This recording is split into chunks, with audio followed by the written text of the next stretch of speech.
Hey everybody, Alex Kazora, SteelersDepot.com, back with another Pittsburgh Steelers preview and prediction for their Sunday game, 1 o'clock against the Cincinnati Bengals, a road game for the Steelers. Pittsburgh coming into this one 6-4, Cincinnati 5-5. Really kind of almost a must-win game for both teams. Pittsburgh facing another backup quarterback, of course, lost to one against the Browns. How can they avoid doing that again? Let's talk about it. And as always, if you guys could like this video, also subscribe to the channel, I'd really appreciate that. But diving into this game, the Bengals, of course, without quarterback Joe Burrow for the rest of the season due to a torn ligament in his right hand or wrist. And so Jake Browning will make his first career start for the Bengals. 15 career pass attempts, 14 of those coming in relief of Burrow in Week 11 Thursday against the Baltimore Ravens. Now, Browning, of course, is going to be inexperienced to starting, but I don't compare him one-to-one with Dorian Thompson-Robinson of the Browns, who's actually making his second career start against Pittsburgh last week. I see Browning as somebody who's been in the NFL more, came into the league in 2019 with Minnesota, been with Cincinnati for, I think, since 2021, and became the backup this year, beating out veteran Trevor Siemian. Browning, you see some control, you see autonomy, making checks and calls at the line, things that necessarily wouldn't come with a rookie quarterback like DTR. So while, of course, the offense takes a major step back in terms of effectiveness and productivity, I don't see Cincinnati being quite as conservative as Cleveland was with DTR. Now, the Browns tried to spread the field, make some easy reads. They just didn't try to test the ball downfield. And I was a bit surprised by that, to be honest, but I think Cincinnati's going to generally keep the scope of their game plan in terms of the concepts they use and just the general framework of their offense. Of course, they're going to, lean on the run game more than they have, and that's Joe Mixon, their longtime back, who really is one of the NFL's few remaining workhorse running backs. I mean, he does not come off the field often. He has the vast majority of the team's carries. He's got 90% of the carries by Bengals running backs this season, so he really is the guy. And of course, they're going to, like I said earlier, lean on him a lot more. It's an inside zone scheme paired with gap runs, often to the boundary. They're going to pull to the close side of the field, and so defending that will be key. I think they're going to use some RPOs to try to give Browning some easier, more college-like reads.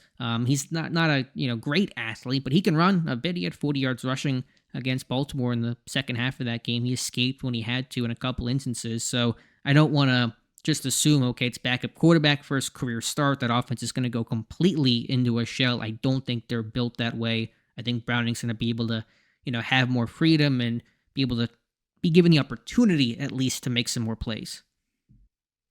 With the rest of their passing game, Jamar Chase is their top weapon. Of course, sounds like Joey Porter Jr. is going to shadow him for most of the game, which I think is the right decision. Tough matchup for sure. And you saw Amari Cooper of Cleveland give Porter some fits. I think those really good route runners are going to give Porter some trouble, as they do most rookie corners. But Porter, he's a bit more of a, let me get my hands on you. I think he does better against a D-Hop type that's not the route runner that Cooper is, a bit more physical, contested catch kind of guy. We'll see how it looks against Chase, who can really kind of do it all. But I think, having Porter shadow Chase instead of having Peterson potentially match up occasionally on Chase is not something you want to let the offense dictate if you were just playing sides. Peterson, though, on Tyler Boyd on third down could be a really veteran-savvy type of matchup. You got Boyd basically become a possession receiver at this point, but those third downs, Peterson will often kick to the slot. Sometimes kind of rotate back and play safety as well in Pittsburgh's dime packages, but we'll see. Maybe we get some Peterson on Boyd matchups and who will win those. I just think overall, in terms of the pass game, you're going to see some play action. You're going to see some over concepts. You're going to see some mirror type stuff, try to maybe create some easy reads for Browning. But can a veteran in the secondary for Pittsburgh make a play? I'm looking at Patrick Peterson. That'd be one guy to really do that can, bait one of these quarterbacks into a mistake. DTR really didn't make a mistake in that capacity last week. The pick that he threw was contested, and, Cooper should have had it, got tipped up and picked by Chandon Sullivan. So can Peterson force Browning into a mistake? Or maybe DeMonte Casey, a veteran with ball skills. He was a big-time playmaker in college, early in his career, even in Pittsburgh last year, had a couple of picks and jumped the route on Deshaun Watson and the regular season finale. So I'm looking for these guys to make some splash plays that really weren't there last week. You don't want to go back-to-back against backup quarterbacks, inexperienced quarterbacks, to not make some of those plays in terms of the turnovers that you would expect to be made. And then quickly, the offensive line, the tackles are strong. Jonah Williams having success at right tackle, longtime left tackle. He kicked over when the team signed Orlando Brown Jr., who is having an okay season, but massive guy, and Highsmith will have his hands full. Overall, the interior's weaker. Last year, week 1, Kim Hayward schooled Cordell Volson, the Bengals left guard. Of course, that's year 2 for Volson, so it's not as new, but can Hayward collapse the pocket? Can Keanu Benton win over center? Those things will be key, and hopefully kind of get those outside linebackers to start making some real big-time plays again like they were early in the season.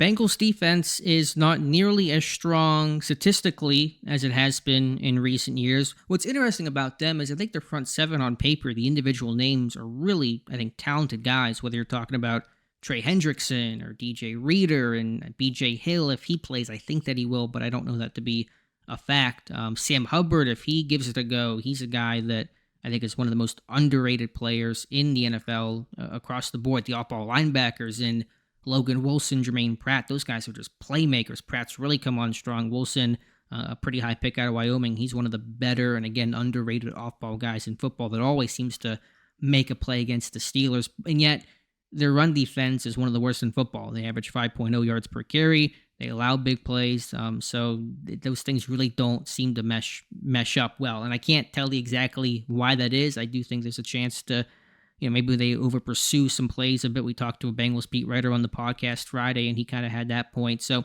can you run some more inside zone where Jaylen Warren can find a cutback? Can you get the receivers involved in the run game a bit more than Pittsburgh has? Maybe Calvin Austin can take a reverse or something, or maybe get the Bengals out of position. So, certainly can't run on these guys, which is good because all Pittsburgh has been able to do the last month is run the football. But despite that talent individually, I do see the potential and the expectation that Pittsburgh's strong running game should continue.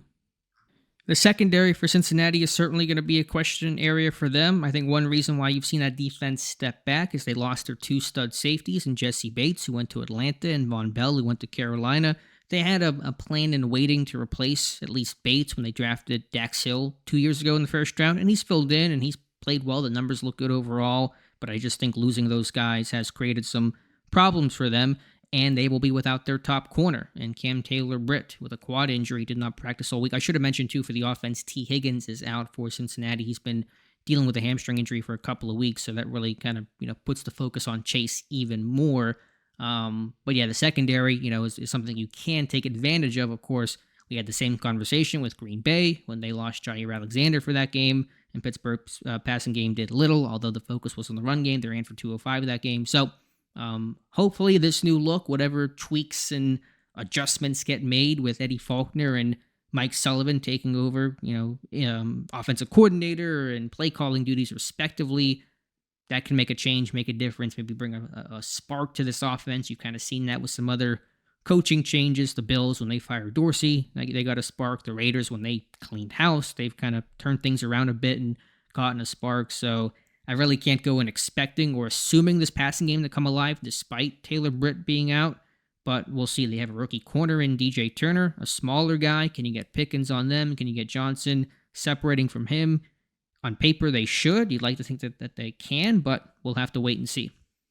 Schematically, I would just note briefly, they're kind of more conservative for a second down. Watch out for those third down, really heavy pressure looks. They will run legit cover 0. They're going to put every guy that's not in coverage on the line of scrimmage, and they often bring those guys. Maybe they drop out a D tackle or a linebacker, but you're going to get a lot of cover 0 pressure type looks in third and long. So obviously, hopefully the run game can avoid those situations, but I think the goal for Kenny Pickett this passing game is you have to know where the hot read is at. There has to be really clear communication about that, especially on the road where it's loud. The crowd noise is going to have an impact. It certainly did in that Browns game. So if there's kind of one thing you want to rep and be confident in going into this game, as opposed to trying to adjust mid-game, is knowing where your hot read is at and having some answers for when they bring those pressure blitzes. So don't be surprised on 3rd and 7 you see 7, 8 players right on the line of scrimmage.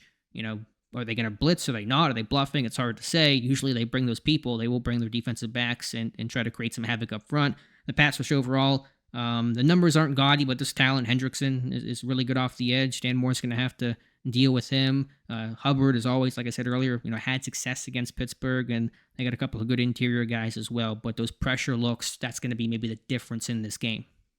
And then special teams, I think it's a quality unit the Bengals have. They got a long time special teams coordinator there. Their kicker is excellent. Evan McPherson, he's got a big leg. He's made some clutch kicks for them. He's kind of similar to Boz, not as experienced, but in that kind of trustworthiness, if that's the right word to use for it, in terms of what he's able to do for them late in games, and they can make some plays in the return game as well. So in close games, kickers and punters become very valuable, and they got a good one in Evan McPherson.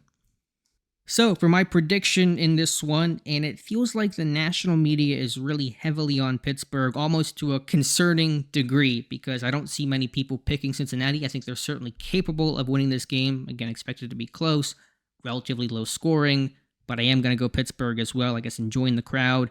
I got the Steelers winning this one 20-17. I just think with the way that Pittsburgh is running the ball against a pretty poor run defense for Cincinnati, that's going to be, of course, important, a really key matchup and battle of the trenches to watch. And then again, maybe getting a spark with Canada out, some of that tension being released and relieved, and the tweaks that Sullivan and Faulkner are able to make might be able to produce something for Kenny Pickett to just have a competent game, an average offensive production. I'll take that at this point to build off of the rest of the season. So Pittsburgh, my prediction, winning this one 20-17.